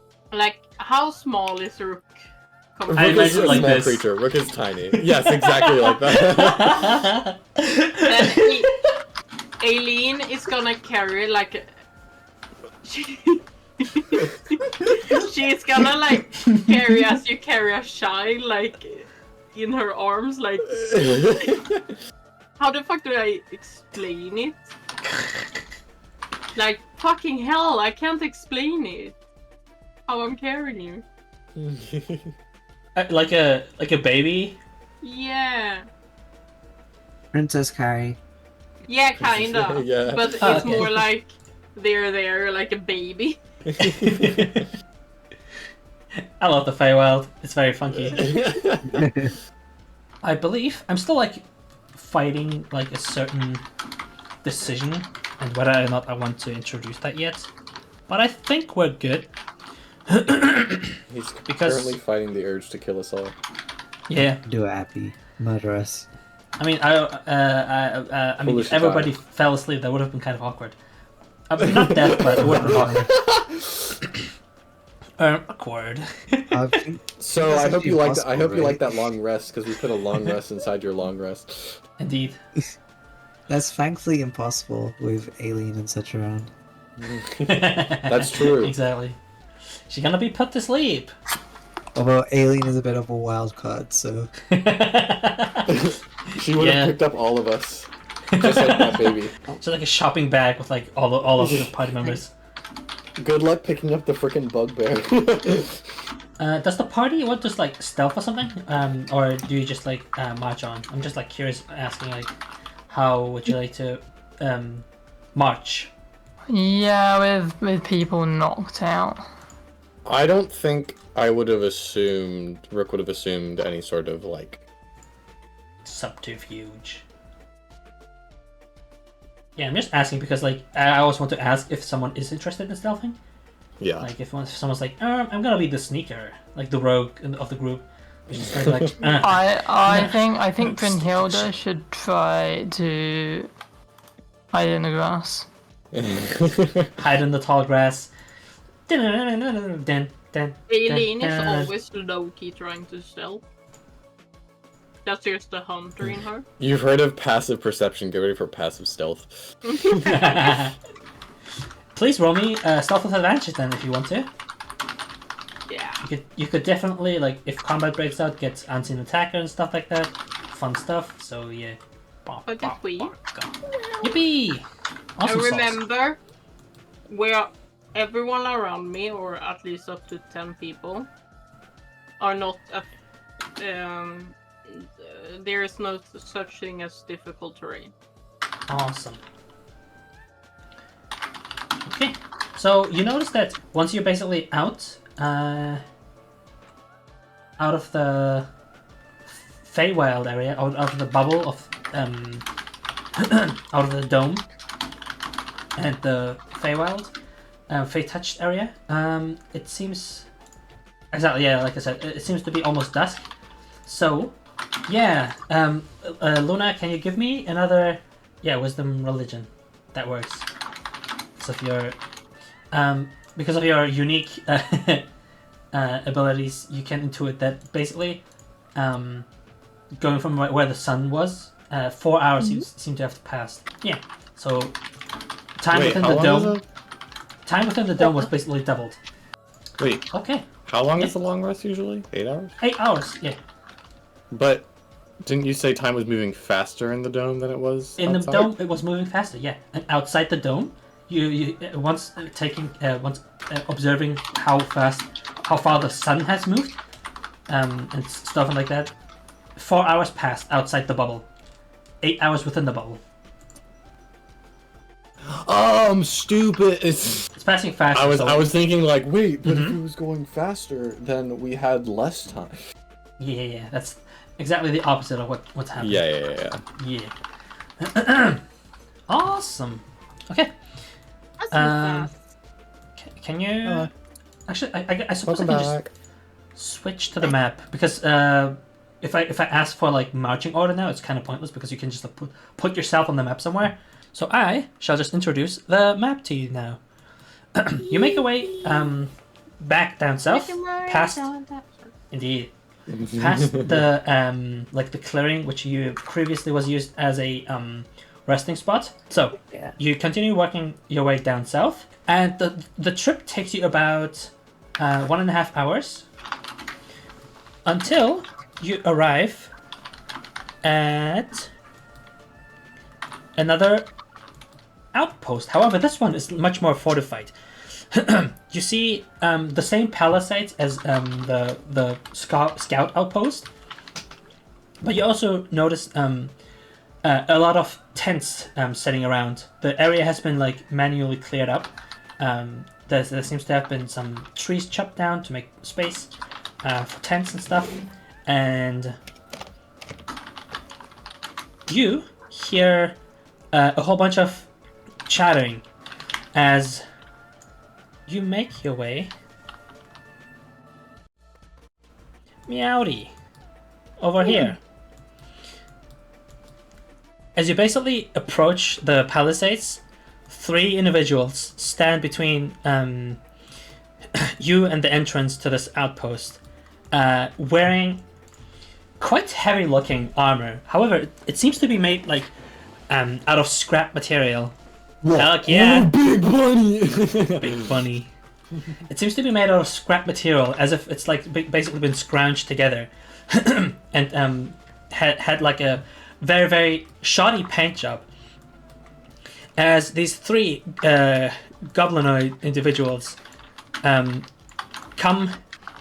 approach you and basically come in your way, you can place yourselves like somewhere around here in the northern 3 spaces, northern 3 or 4 spaces, somewhere around there. Let's start down here. Well, Eileen was kind of sneaky, so she's over here. Starts here and murders all of them and wins true. and is the champion. then turns to Shitai and goes, "Oh, sorry." Sorry, I slipped. This is basically what would you call this? I suppose Novaland Abbey would like fill you in that this is basically like the their outpost. The outpost being sort of like a checkpoint before you get to the gates. Okay. Yeah, so it's basically the entrance before the entrance. Right, so this camp seems to be possessing similar cages to the one that Rook was caught in, with game within them. Basically guarding those creatures are these feline creatures that are slightly green in coloration. Aileen would like easily notice and recognize them as wargs. Yep. Or they're called sparkles, bubbles, and truffles. Indeed. Within the tribe, within this tribe's outpost, a lot of the goblins seem to be wearing like pretty heavy armor, completely opposite to what the scouts have been basically wearing. Instead of being light on clothing to be swift and stealthy, these guys are like pretty heavily armored. And as I previously mentioned, it looks like it's basically been scrounged together of like scraps and bits and pieces. And the 3 that are approaching you guys right now are colored in red, green, and blue armor. As the green one basically makes his way towards the party, while the other 2 are standing behind a bit and saying, Well, what is this about? The traitor is coming now? The emerald, the green-colored goblin, approaches the party, accuses Abby of like treachery, and then basically adds, "We know you were coming, and we know why you're red too. You're fighting for the spot of chieftain, aren't you?" Abby just kind of like pokes her head and says, "Well, if that's what it takes for you guys to see sense." And should I? Love this guy. Helan turns back to like the other 2 and says, he turns to the other 2 and says, "Well, if that's what you decided to do, let's return the favor, shall we, boys?" Oh, good. And then the red one is like, this is so goofy, but I love it. The red one is like ruby. The blue one is like sapphire, and then the green one is like emerald. And then the green one is like Power Ranger stance. hell yeah. And then the green was like, we're the gem bros. And then the red one kind of like leans over and says, that's a stupid fucking name. You know I'm a girl, right? And then she's like, that doesn't matter. It's all encompassing. Exactly. -2. Thank you. This would be where we would roll for initiative. As they basically, they're very much like ready and willing to clobber you guys. This is where the entire party cringes. No, that was 19. I got an ugly Yeah, 20. Insanity. Oh. Sorry. My rolls ain't going too good today, I'm gonna be honest with Oh, you. I had a 5. Woohoo! Oh my goodness! Poggers! Poggers. Okay, I'm gonna roll for... Whoever's got a nat 20, Aileen got a unnatural 20. Yeah, exactly. Oh, awesome! Okay. Nuvola got a 20 as well.